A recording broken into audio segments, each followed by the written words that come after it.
You're not alone.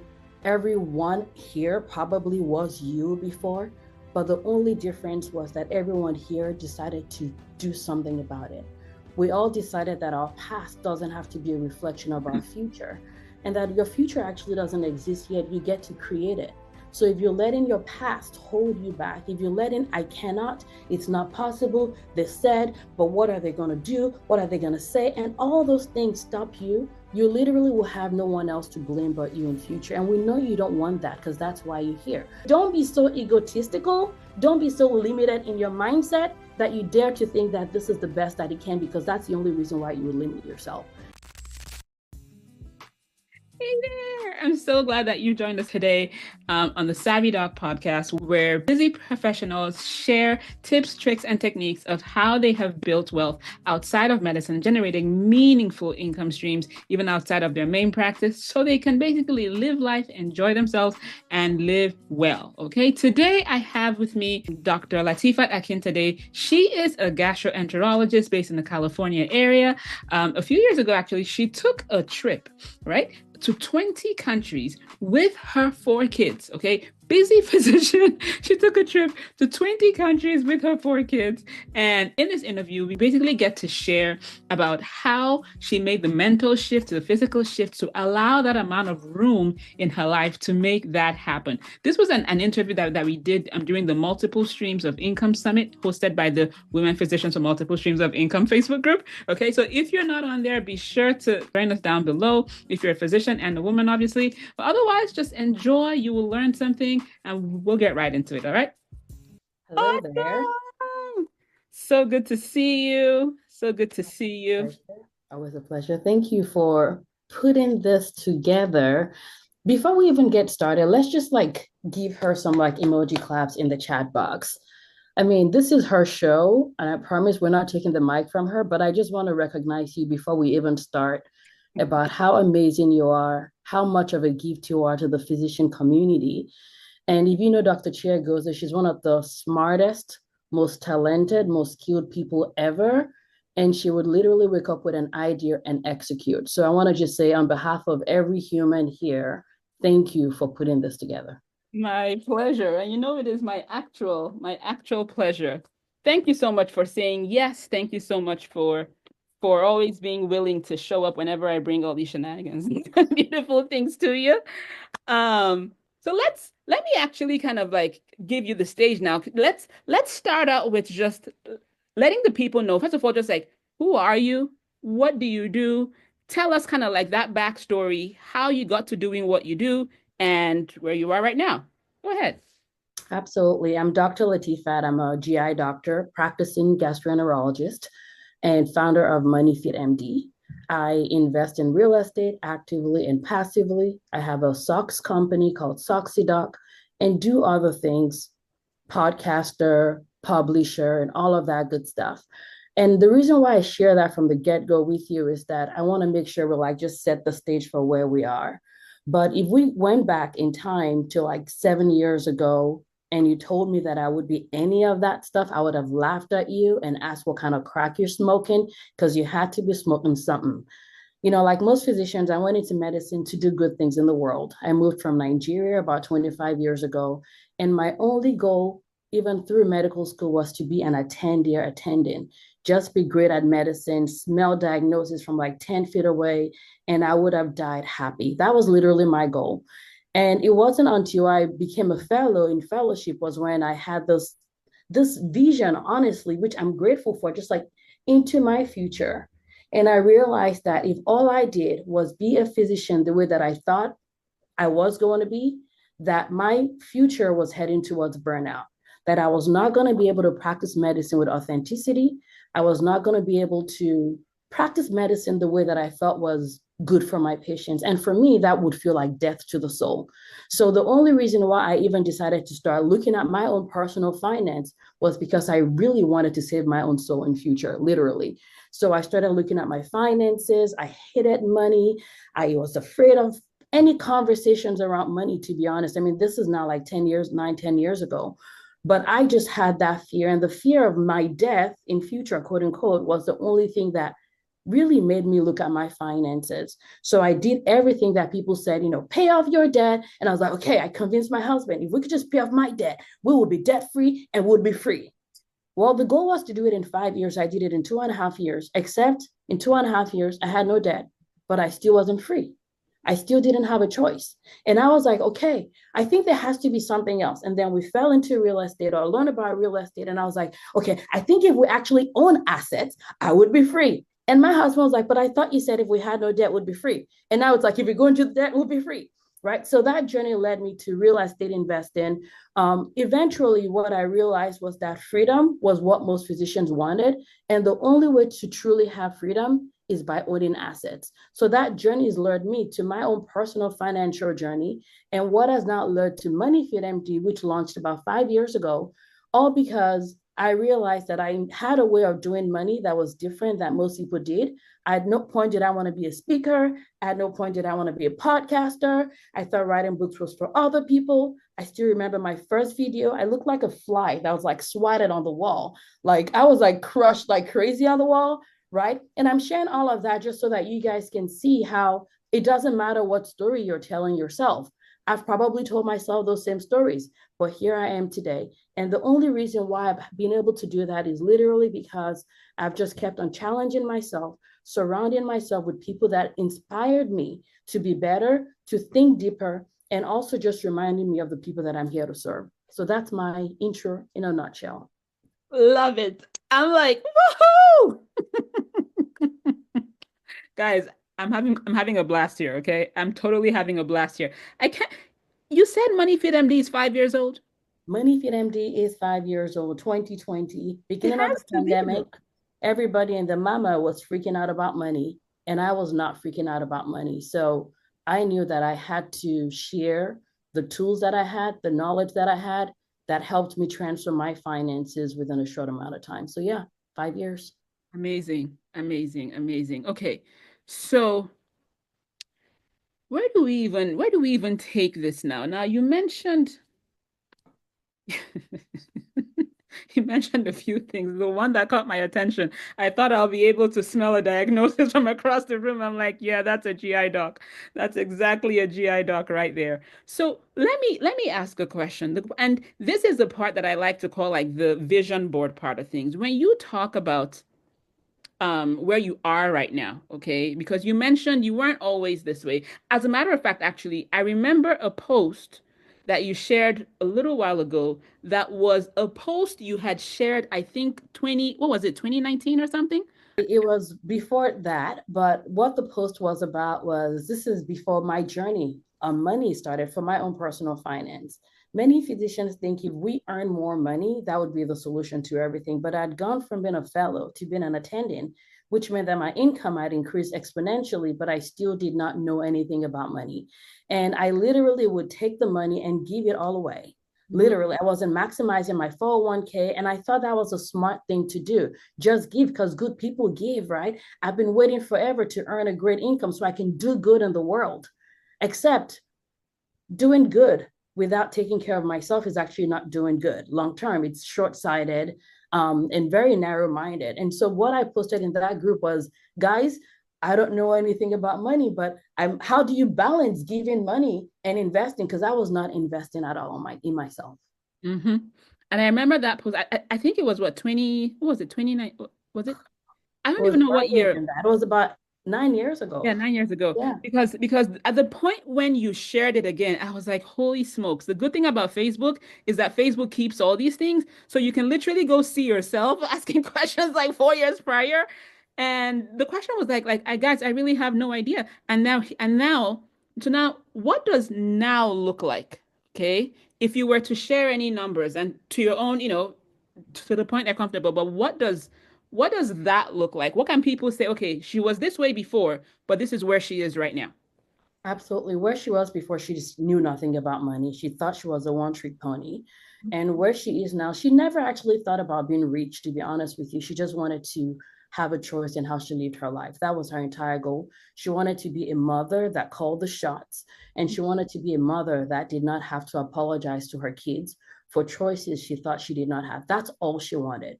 Nothing really to do with numbers. Who she is today, net worth, very, very healthy, multi seven figures, runs multiple businesses, many of which are successful. There's one that's more of a startup that we're raising. It's a baby that's growing right now, but she's living life on her terms. She loves medicine. And one of the things that I did, which is the result of everything that I teach and what we're talking about today, is in 2023 to 2024, my family and I decided to quit everything. We literally quit my job, took my 3 kids out of school. We traveled around the world. We did 20 countries within a year. And the beautiful part about that is that was time that we would never have had if I did not do the work when I did not have the dream. Okay. Ooh. I did not do, if you don't do the work before the dream will come and you will not even know that it's a dream because you're tuned into a channel that is so small, a channel that is so limited, a channel that was your great grandma and your mother's dream, but not you in 2025. So the best gift that I gave myself and my family was being prepped ahead of time. And now I practice medicine on my terms. I do 5 to 8 days a month of GI. I love GI doctor. I love GI period. And of course I do MoneyFit MD, the podcast, the book, and all the other stuff that I do now. So we were here, right? And Latifat goes, I think we would like to do a trip around the world. In my brain, I'm thinking like, who thinks like who thinks that? But we were still here, and before we knew it, she had packed up the job. Before we knew it, she had packed up the house. Before we knew it, the house was rented. Before we knew it, oh yeah, what was that first place that you went to again? Curacao, yeah. Before we knew it, she's like, FaceTiming or whatever, zooming in from Curacao. Before we knew it, we're seeing pictures of the kids on the beach. Before we knew it, they're in Vietnam. Before we knew it, I'm like, this is a doctor like me, right? Now, if someone is thinking, how do I arrange my life? What steps should I take to prepare myself financially to arrange my affairs? Like right now, money frightens me. I don't do money. Like any of those things that we like to tell ourselves, right? What are some things you will give them as like, here are some tips, here are some, pillars? So as a money coach, people come to me and they think the first words out of my mouth is going to be the B word. The B word meaning budget. I don't like that word at all. I don't like it. I get annoyed that a lot of education towards physicians and towards women is about budgeting. It annoys me because budgeting does not create freedom. Investing is what creates freedom. So if there's any word at all, I want you to fall in love with the I word, investing. I want you to think investing for breakfast, investing for lunch, investing for dinner. And what do I mean by investing? Investing is not something complicated. Everything that I invest in, I tell people, and my women physicians can probably fit on this card right here. Everything that I invest in, it doesn't have to be complicated. The most important thing is investing in your mind, right? I literally sat down and I asked the question of what has led to the creating the life and the rich life and the wealthy life and the life of freedom. And it's investing in what I call the 4 asset classes. And number one, which is the most important one, is the investment in yourself, in your mind. So, and when I talk about investment, I talk about money, attention, your time, your energy, all of that. So you have to be someone that invests in your mind. If you're here, you probably are already doing that. And so it's a matter of like doing it now to a deeper level. Number 2 is investing in buying and growing assets. So we're talking about like physical assets. It doesn't have to be complicated. It could be the S&P 500 is what you're starting with. It could be a target date fund is what you're starting with. It could be investing in real estate in a way that makes sense in the season that you're in. It could be investing in businesses, but the key is starting from where you are starting from. People make the mistake of saying, I will invest when I have money. And literally that's like me saying, I'm going to drink this water like this. No, it ain't going to happen. I'm just going to like smash my tooth with it. It ain't going to work. And then I'm going to like start aspirating. And then someone's going to call the GI doctor on call for guaiac positive stool. And it's not the GI tract. It's my tooth because I was drinking the water upside down. So you don't invest when you have money left. You invest so you can have money, right? And the most important thing is creating that habit of being an investor, creating the habit, but also creating the mindset shift. Because what I've found with so many physicians, especially because we have high debt, right, is that we start to define ourselves based on that identity of debt. And identity of debt only does one thing. It only tells you that you're fixing problems of years past. It still ties you to the facts, to the past. You're like, I made mistakes, I'm cleaning up my mistake, and that just keeps you stuck. But when you start investing, your identity starts to shift to more of a forward facing. It changes who you are. You take less crap, you invest with more confidence, you negotiate better. So investing in tangible physical assets. And then number three is investing, seeing your life as an investment. You know, a lot of traditional finances will talk about me traveling for a year as a waste of money. It costs multiple six figures, and I will tell you that, right? But that's an asset in my life. That's an asset investment into my children, into me as a person. I'm not crazy than I was before the sabbatical. I will tell y'all, because I don't care what people think about me, right? And that's the result of spending the time and energy investing in your life, in your relationship. You know, you will hear from many of our speakers today about the things that are of priority to them. For me, it's my faith is my number one. My relationship with my spouse is number two. My relationship with my kids. So if I'm not investing in that, it doesn't matter how many real estate investments I have, my wealth is going to be loop-sided. And then the third part is creating assets for yourself. So what we're doing right here is a summit that Dr. Chiagozi has created. This is an asset. When you write a book, it's an asset. When you're developing new skills, it's an asset. So those are the four simple things I would say. Hopefully you guys got something that's helpful. But if you're asking, how do you create freedom? How do you transform your life? It's by focusing on those four assets and looking for which one you're weaker on and strengthening that muscle. Can you go over the four assets again, just in case anybody missed them to write Absolutely. them down? It's you as an asset. That's your number one. Alex Omozi said, if you gave me $5,000 today, what I would invest in is SME 500. That's your biggest asset. It goes everywhere with you. That's number one. Your life as an asset. That's your relationship, your time as an asset. Buying and growing assets like the real estate, all the tangible assets that we talk about. And the last one is creating assets. There's something about creating that actually liberates physicians. That I've definitely seen in the women that I've worked with. That is very, very true. Now, since we're talking about income streams, what income streams can you identify that you have built so far? Absolutely. The way I think about income stream is for folks to understand that you're deciding when you want the income. So you are deciding, do I want the income today or do I want the income 20 years from now? And the reason why I say that is many physicians will say, I don't have diversified income yet. Most physicians do. If you're investing in your retirement, you do. But you've just assigned and decided that you want that money in 20 years. So if I was to think about it that way, my clinical income is obviously a source of income. MoneyFit MD is a source of income. And under MoneyFit MD, we have multiple streams under that. And I'm happy to go into details with that later or not, but that's a source of income. I have a book that is released. It doesn't make a lot of money, but it is a source of income.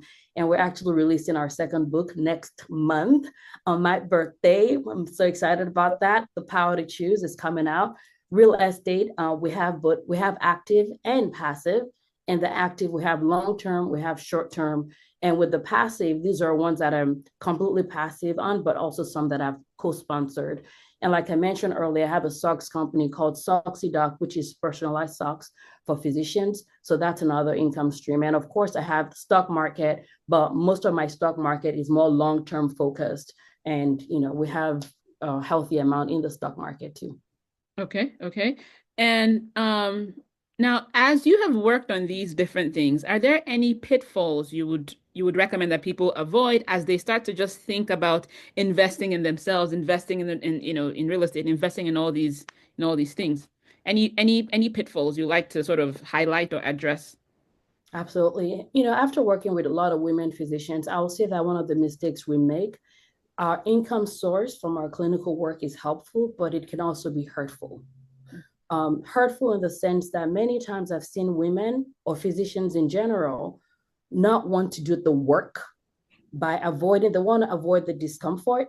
So they would rather go take their money and go buy something else, where that buying is more of a distraction. And the buying could be investing in coaching, it could be investing in different things, but nothing can really save you from the work, because the work is the input that gets you the output. So, for example, when I started my own coaching business, there were physicians that started with me, and people would be distracting themselves with the wrong things. Like, I'm going to go find someone to design my website. And I'm like, I ain't even got a website. I'm just here to help people, right? So making sure that you don't let your clinical income be a distraction. Don't let it be a liability when it comes to you doing or not doing the work that you want to do. So that's one that really does come to mind. That's number one, I would say. Number two is our value as humans in general. Many times I've seen that people, their relationships with money is one where them and money and their identity is like one and the same. So we try to define ourselves based on how much we have or not have. And that would be a problem, because the more attached your relationship with money is, the less money you're going to have.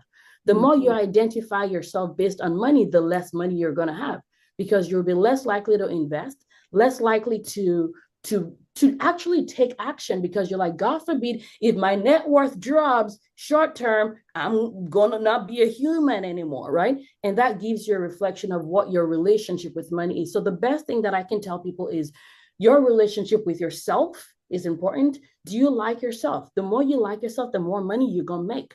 I literally have coached people where the first thing I'm recommending to them is a kid's book, and I will share that book with you guys. It's called I Like Myself. Because the more you like yourself, the less overspending you're going to do, the more you're going to invest when you like yourself. So your relationship with yourself, your relationship with money, and then your relationship with others as well. Those are the three core things that if you don't work on those three things, you're not going to have as much money that you could have. You're not going to invest with confidence. And so your net worth is going to be less. So that's just, I mean, I don't know if anybody else is catching any of this, because I'm sitting here like this lady is just like dropping some real gems here. Now, guys, as you're listening to this, okay, I'd like you to just be posting in the comments what your aha moments are in as it's happening, so that even you yourself can remember them. So, Dr. Latifat, okay, even as we wrap up right now, what will you say to that person who is maybe here for the first time, maybe just being like, oh my goodness, I didn't even think that this was for a doctor or a professional, because I imagine that there may be even one person here who is not even a physician, right? And that's fine, right? What will you say to that person here who is just like, oh my goodness, I didn't realize that this was even available to me, right? In terms of like even what is possible for them, can you just speak to that even as we wrap up right now? Absolutely. Just know that I see you, we see you. You're not alone. Everyone here probably was you before, but the only difference was that everyone here decided to do something about it. We all decided that our past doesn't have to be a reflection of our future, and that your future actually doesn't exist yet. You get to create it. So if you're letting your past hold you back, if you're letting I cannot, it's not possible, they said, but what are they going to do? What are they going to say? And all those things stop you. You literally will have no one else to blame but you in future. And we know you don't want that, because that's why you're here. We say things like success leaves clues. And many times people make the mistake of thinking that that means, oh, we have to do the same thing. Oh, Latifat has the money school, let's go do that. Dr. Chia goes and does real estate, let's go do that. No, that's not the point. The point is the character beneath the surface, like the mindset shift, the mindset tool. So they said they did not, but maybe it's possible. And so they did. They found people, surrounded themselves with the people that actually looked like the future they wanted to create, and did that. They invested their time, their money, their brain into reading books, listening to podcasts, going to events, having a student mindset, nothing there too grown to learn. Everyone here that's speaking is going to learn from everybody that's speaking, right? So don't be so egotistical. Don't be so limited in your mindset that you dare to think that this is the best that it can, because that's the only reason why you would limit yourself. And next year, when you're hopefully doing the summit again, I look forward to one of the people here that wrote that it's their first time going, OSHIT, I can't believe all the things that I did in a year. I want to hear that. And I know it's possible. I mean, we've spoken for almost 20 minutes now. It was about time for the GI pun to come out, I okay? mean, we gotta scoop at some point. All right, I'm gonna mute. All right. Okay, before you mute, how can people find you? How can people find you? The easiest way to find me is I have a podcast called the MoneyFit MD podcast. I've heard it's changed lives. I heard it transforms lives. So if you want to have some brain shifts where you start to be intolerable of under earning, where you start to be intolerable of the smallness of your past, um, just go listen to it. I literally have a staff member. I think I was telling Dr. Chiagoze that has been with my company now for 90 days. And she just told me last week, she's like, the person you interviewed 90 days ago is not the same person here today. And that's because I listened to the podcast episodes that I'm editing. So if you want transformation, that's an option. Okay, I told you it was going to be good. I did tell you it was going to be good. Now, if you found any value in that, okay, be sure, first of all, to hit the subscribe button, okay, and share with a friend because friends don't let friends miss out on valuable, potentially life-changing information because sometimes people are just vision boards and they help you see what you never even thought was possible for you. So do me a favor, right? Share with a friend, hit the subscribe button so that you will see more and more of these as we put them out. And I will see you on the very next one. Take care.